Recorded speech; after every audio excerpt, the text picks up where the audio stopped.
There are some simple things, vocabulary and tones you can include in your speech to make yourself sound infinitely more attractive, pleasing, and memorable. It's basically trying to hit that sweet spot between being formal and friendly.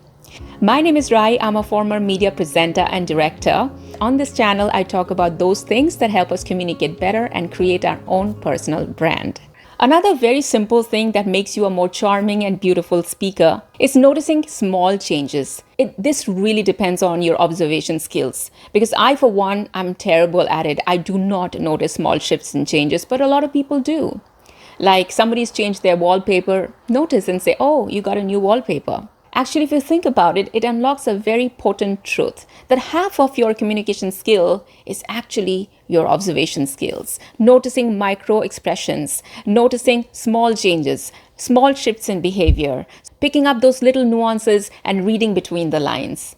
So noticing small changes, yes, that really impresses people and makes you a very memorable person whose words are something to hang on to. See, communication skills is never about speaking a lot. It's about knowing what to say and how much to say. And sometimes we overdo this a little. In our excitement, we start talking too much about ourselves. Sometimes we like the other person so much that we want to tell that other person everything about ourselves.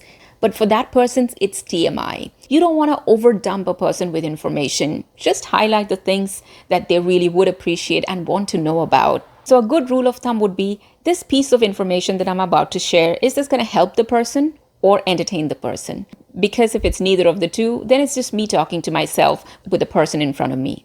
And you don't want to be that person if you really want to come across as a beautiful speaker.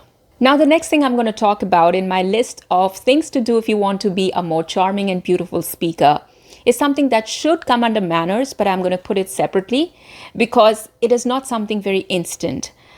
That is apologizing. Apologizing is a great communication skill. It instantly dissipates a lot of negativity. It redeems your good qualities all over again. Sometimes words of apology can make or break the other person, and it's very, very powerful.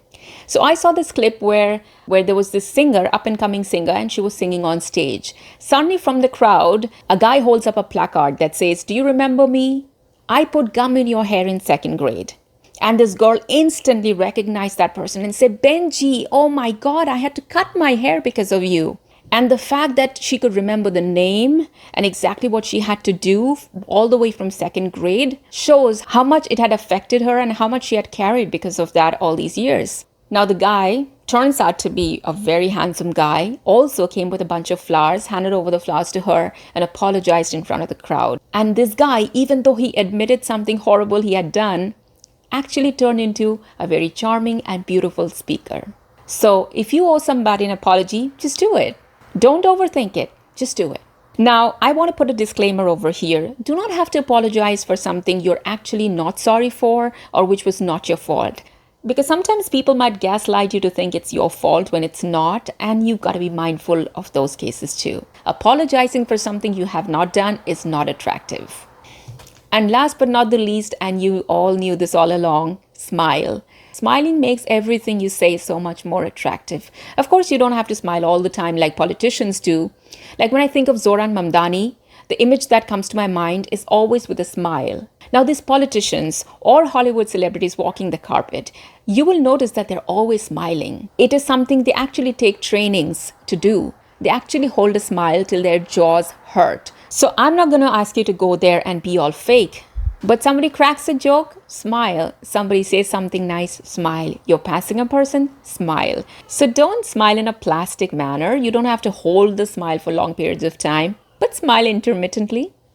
I'm told that women are often asked to smile at workplaces by their male colleagues for some reason. And I generally have a resting grumpy face, so I don't smile all the time. But I've never heard anybody tell me that. So if you've had any such experience, let me know when people ask you to smile for absolutely no reason. I think that's a little weird.